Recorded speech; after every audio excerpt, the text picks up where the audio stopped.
Students, तो देखिए correlation वाला चैप्टर चल रहा था और लास्ट मेथड आपको करा दिया था कॉनकरेंट जो डेविएशन मेथड है यहाँ तक हमने करा था। एक बार फिर से रिवाइज कर लेते हैं, क्वेश्चन कर लेते हैं और लास्ट टॉपिक इसमें जो रह गया था वो कर लेते हैं, है ना, कोएफिशिएंट ऑफ डिटरमिनेशन वाला। अब देखिए कॉनकरेंट डेविएशन मेथड में अगर आपको कोरिलेशन निकालना है तो वो कैसे निकालते हैं, उससे हम क्या देखते हैं कि जो फर्स्ट फिगर है उसको छोड़कर फिर आप देखेंगे फर्स्ट जो आपके पास फिगर है उसके बाद सेकेंड फिगर उससे बड़ी है या कम हुई है। दो वेरिएबल आपको दिए होंगे एक्स एंड वाई, जिनके बीच में आपको क्या देखना है, कोरिलेशन देखना है। तो आपने ये देखना है कि उन दोनों के बीच में क्या रिलेशन है, इंक्रीजिंग ट्रेंड है या डिक्रीजिंग ट्रेंड है ना। जैसे आपका पहले था 40, उसके बाद 45 हुआ, तो बड़ा, अगर बड़ा तो हम उसको प्लस का सिंबल देंगे, अगर वो कम हुआ तो माइनस का देंगे। तो जितनी भी वैल्यूज़ हैं ना वेरिएबल में, उनके साथ हमने यही करना है, प्लस माइनस प्लस माइनस। फिर उसके बाद जो आपकी वैल्यूज़ हैं फिर आपने रिलेशन देखना है। जैसे यहाँ दिया हुआ है प्लस प्लस क्या होगा प्लस, माइनस माइनस क्या होगा प्लस, ज़ीरो ज़ीरो है तो क्या होगा प्लस, माइनस प्लस है तो माइनस। वही जो मैथमेटिकल आपकी कैलकुलेशंस होती हैं, प्लस माइनस है तो क्या होगा माइनस। ये जो दो वेरिएबल के आपके पास सिंबल आ गए उन दोनों का आपने मल्टीप्लाई करना है, तो आपके पास आ जाएगा डी एक्स डी वाई।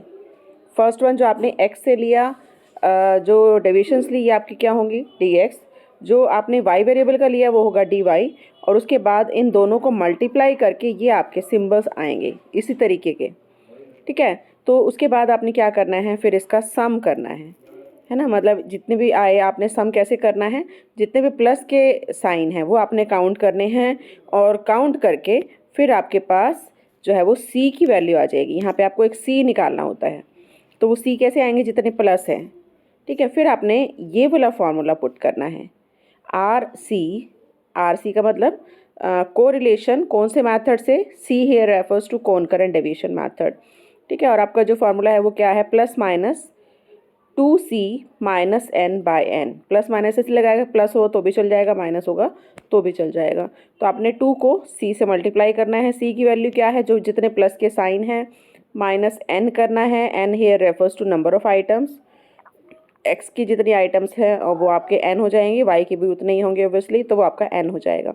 ये पुट करेंगे आपके पास r की वैल्यू आ जाएगी। तो दीज आर द मैथड्स कि आप जो है वो कॉनकरेंट डेविएशन मेथड से आप जो है वो कोएफिशिएंट कैसे निकालते हैं।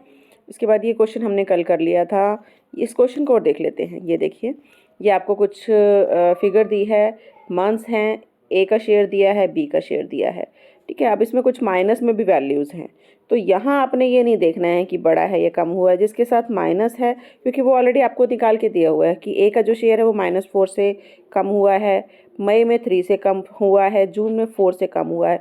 तो जहाँ माइनस है आपने वहाँ माइनस ले लेना है। जैसे यहाँ पर लिया ये माइनस माइनस, जहाँ माइनस है माइनस, जहाँ ज़ीरो है ज़ीरो, जहाँ प्लस है प्लस, तो इस तरह से आपने ले लेना है, ठीक है। ऐसे ही आपने वाई में भी ले लेना है, वाई में भी जहाँ प्लस है प्लस, जहाँ माइनस है माइनस, इस तरीके से लेना है। फिर आपने जितने भी प्लस माइनस आए उनका आपने टोटल कर लेना है ना। तो यहाँ पर आपने जो है वो दोनों को पहले मल्टीप्लाई करना है, dx और dy दोनों को मल्टीप्लाई करना है। माइनस प्लस है तो क्या हो जाएगा, है ना, उस हिसाब से माइनस प्लस है तो माइनस होगा, माइनस माइनस है तो प्लस होगा। तो आपने c की वैल्यू निकाल लेनी है। यहाँ आपके पास जो c की वैल्यू है वो आ गई 3। Then you have to put the formula कि आपने जो c की वैल्यू है वो 3 है, n कितना है 9 है, आपने फार्मूला पुट किया, R C is equal to 2 into 3 minus 9/9, तो -3/9 आ गया। फिर आपने -3/9 को सॉल्व किया तो आपके पास आ गया 0.33, ठीक है, 0.33, और आपके पास वैल्यू आ गई आर की -0.574, ठीक है। तो इस तरीके से आपका ये कोरिलेशन आ गया। ये कैसा है, नेगेटिव कोरिलेशन। अब देखिए इसके क्या जो है वो मेरिट्स हैं, क्या डीमेरिट्स हैं। सबसे बड़ा मेरिट है, इट्स वेरी इजी मेथड। किसी को भी आप एक बार प्रोसीजर बताओगे वो इजीली कैलकुलेट कर लेगा, और इजी टू अंडरस्टैंड है ना। It will take less time, कि बहुत कम टाइम ये लेता है।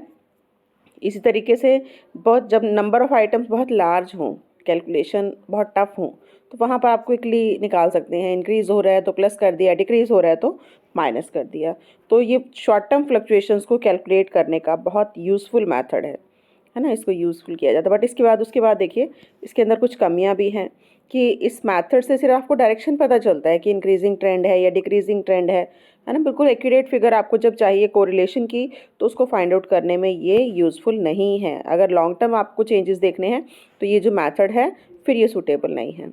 और ये कार्ल पियर्सन जितना एक्यूरेट भी नहीं है। एक चीज़ और कि अगर आपसे ये पूछा जाए कि 4 मेथड आपने पढ़े, 4-5 मेथड जो भी आपने पढ़े, उसमें से सबसे बेस्ट मेथड कौन सा है कोरिलेशन का, तो कौन सा बताएंगे? Karl Pearson. कार्ल पियर्सन का जो मेथड है वो सबसे बेस्ट मेथड है। तो ये था हमारा कौन करंट डेविएशन मेथड। उसके बाद देखिए दो छोटे से टॉपिक और हैं, दो कह सकते हैं, एक ही भी कह सकते हैं। कोफिशिएंट ऑफ डेटर्मिनेशन, ये 2 मार्क्स में आ जाता है, कई बार इसमें से क्वेश्चन भी आ जाता है, न्यूमेरिकल भी आ जाता है, और कुछ भी नहीं है इस टॉपिक में कि कोफिशिएंट ऑफ डेटर्मिनेशन क्या बताता है। जो भी आपने कोरिलेशन निकाला है ना, जो भी आर आपने निकाला वो कितना एक्यूरेट है, उसके अंदर एक्सप्लेन्ड जो वेरिएशन है वो कितना एक्सप्लेन्ड है। मतलब जो भी आपने बताया कि एक्स, क्योंकि हमारा कोरिलेशन क्या बताता है, एक्स और वाई दो वेरिएबल हैं, दोनों के बीच में क्या रिलेशन है ना। तो ये बताता है कि अगर एक्स की वैल्यू इतनी होगी तो वाई की कितनी होगी, वो हम निकाल सकते हैं with the help of regression. ठीक है, तो इसमें दो वेरिएबल हैं, एक होता है डिपेंडेंट वेरिएबल, एक होता है इंडिपेंडेंट वेरिएबल। तो हम कहते हैं एक्स के अंदर जो चेंजेस आ रहे हैं वो वाई की वजह से आ रहे हैं। तो वाई में कितना चेंज हुआ, वाई में 10% चेंज हुआ तो एक्स में कितना चेंज होगा, वाई में इतना चेंज हुआ तो एक्स में कितना चेंज होगा।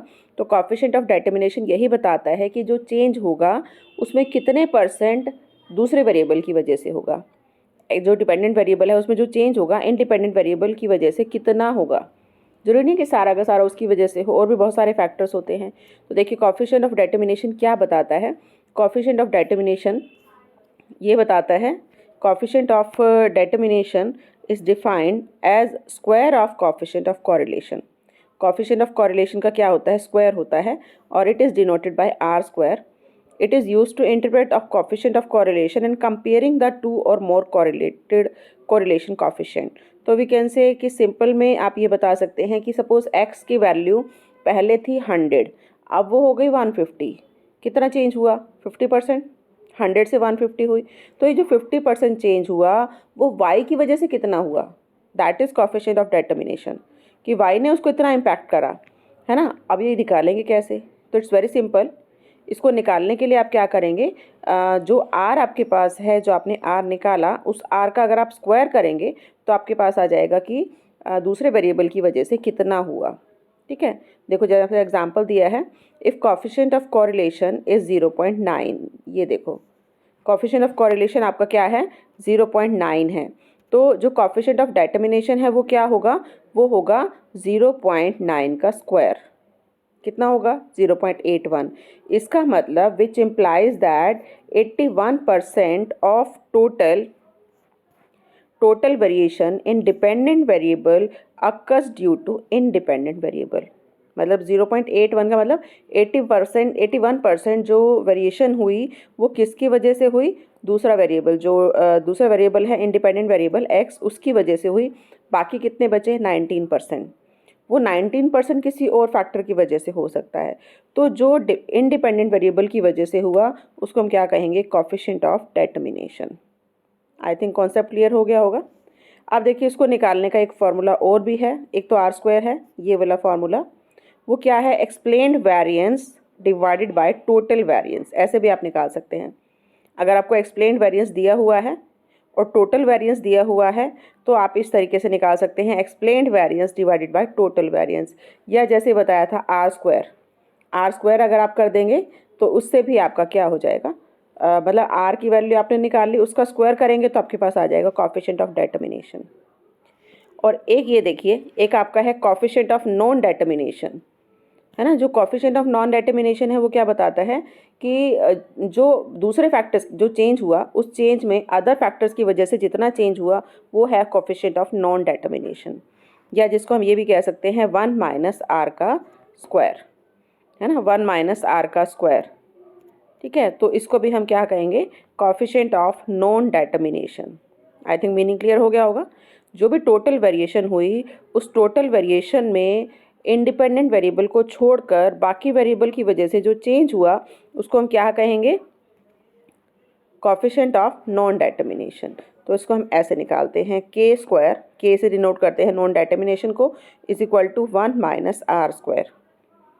ठीक है, और एक आपका ये दिया है कोएफिशिएंट ऑफ एलियनेशन, कि अगर आप इसका रूट कर दें तो आपका कोएफिशिएंट ऑफ एलिनेशन आ जाता है। बाकी ये आई थिंक एग्जाम में आता नहीं, आपके पास ये 2 टॉपिक हैं, कोएफिशिएंट ऑफ डिटर्मिनेशन और कोएफिशिएंट नॉन डिटर्मिनेशन। ठीक है, आप देखिए जो इसके क्वेश्चंस दिए हैं, छोटे छोटे क्वेश्चन हैं, 2 मार्क्स में भी आ जाते हैं और कई बार ये 8 मार्क्स में भी आ जाते हैं। देखो, coefficient of correlation between consumption expenditure and disposable income y in a study was found to be 0.8, ये आपको दिया है ना, तो 0.8 है दिस वन। तो यहाँ पर आपको जो R दिया है, इसने कहा कोएफिशिएंट ऑफ कोरिलेशन इन दोनों में, एक आपका है एक्सपेंडिचर, एक आपकी है इनकम, उनमें जो R है वो कितना है 0.8। अब ये पूछ रहा है what percentage of variance in is explained by variation in y, कि y मतलब जो आपका डिपेंडेंट है इनकम, उस इंडिपेंडेंट है, सॉरी y आपका इंडिपेंडेंट है और x आपका डिपेंडेंट है, तो x के अंदर जो चेंजेस हो रहे हैं वो y की वजह से कितने हो रहे हैं। तो आपको क्लियरली ये नहीं कहा कि you have to calculate the coefficient of correlation, but आपको ये पढ़ते ही कि what percentage of variation in c is explained by variation in y, तो आपने समझ लेना है क्या पूछा है, कोएफिशिएंट ऑफ डिटर्मिनेशन। तो सिंपल कुछ नहीं करना, r की वैल्यू आपको दी है 0.8, तो आपने क्या करना है 0.8 का स्क्वायर, तो ये आपके पास आ गया 0.64। और आपको इसको इंटरप्रेट कर सकते हैं 0.64 का मतलब 64% जो वेरिएशन है वो किसकी वजह से है, इस वेरिएबल जो इनकम है इसकी वजह से हैं। बाकी कितने बची, बाकी आपके जो 36% बचा वो किसी और वजह से हैं, किसी और फैक्टर की वजह से हैं। ठीक है, ऐसे देखो next example 47, is it true that a correlation coefficient r is equal to 0.8 indicates a relationship twice as close as r is equal to 0.4। तो ये पूछ रहा है क्या ये सही है, जो कोएफिशिएंट कोरिलेशन है 0.8 वो r 0.4 का डबल है। अब वो तो दिख रहा है आपको, 0.4 को आप 2 से मल्टीप्लाई करेंगे तो क्या आ जाएगा 0.8, मतलब वैसे दिख रहा है 0.4 प्लस 0.4 कितना होगा 8। तो ये पूछ रहा है कि क्या वो उसका डबल है, तो आप चेक करेंगे। पहले आपने इसका स्क्वायर किया, 0.8 का स्क्वायर किया तो क्या आएगा 0.64, फिर आपने 0.4 का स्क्वायर किया तो क्या आया 0.16, इक्वल नहीं है। तो फिर आप बताएंगे कि नहीं, ये इसका मतलब ये नहीं है कि ये इसका डबल है, क्योंकि r स्क्वायर आपका यहाँ 64 आ रहा है और यहाँ दूसरा r स्क्वायर आपका 16 आ रहा है। तो इस तरह से आपने चेक करना है। नेक्स्ट देखिए, correlation coefficient of 0.5, this question, correlation coefficient 0.5 implies 50% of data are explained, comment. तो ये आपसे पूछ रहा है कि अगर r की वैल्यू 0.5 है तो क्या इसका मतलब ये है कि जो 50% है उसका जो डाटा है वो एक्सप्लेन्ड है। एक्सप्लेन मतलब जो इंडिपेंडेंट वेरिएबल है उसकी वजह से एक्सप्लेन्ड है। तो आप इसको चेक करेंगे, r की वैल्यू आपको दी है 0.5, उसको स्क्वायर किया क्या आया 0.25, यहाँ ये क्या दे रहा है 50%, तो इट मीन्स ये क्या है, ये करेक्ट नहीं है। 25% जो डाटा है वो क्या है, एक्सप्लेन्ड है ना, बाकी जो डाटा है वो क्या है, अनएक्सप्लेन्ड है। या 25% जो इसके अंदर चेंजेस होंगे वो आपके इंडिपेंडेंट वेरिएबल की वजह से होंगे, बाकी जो चेंजेस हैं वो किसी और की वजह से हैं। तो इस तरह के क्वेश्चन जो है वो एग्ज़ाम में आ सकते हैं। आपने इसको अच्छे से रिवाइज़ करना है। जैसे बताया इस चैप्टर में अगर आप थ्योरी को देखें तो थ्योरी में यही क्वेश्चन बनता है कि जो कोएफिशिएंट ऑफ कोरिलेशन है वो क्या होता है और उसके क्या मेथड्स हैं। ठीक है, तो जो भी आपके 4 मेथड्स हैं वो आपने बताने हैं। और सेकंड जो क्वेश्चन बनता है वो यही बनता है कि explain Karl Pearson's coefficient of correlation. ये पूरा 16 मार्क्स का क्वेश्चन बनता है, उसमें आपने जितने मेथड्स हैं वो सारे एक्सप्लेन करने हैं। और तीसरा जो भी आपको कराया coefficient of determination, coefficient of non determination, ये भी कई बार शॉर्ट नोट में आ जाते हैं या 2 मार्क्स में भी आ जाते हैं। ठीक है, तो इसको अच्छे से रिवाइज़ करो और अगर कोई प्रॉब्लम है तो आप मेरे से पूछ सकते हैं।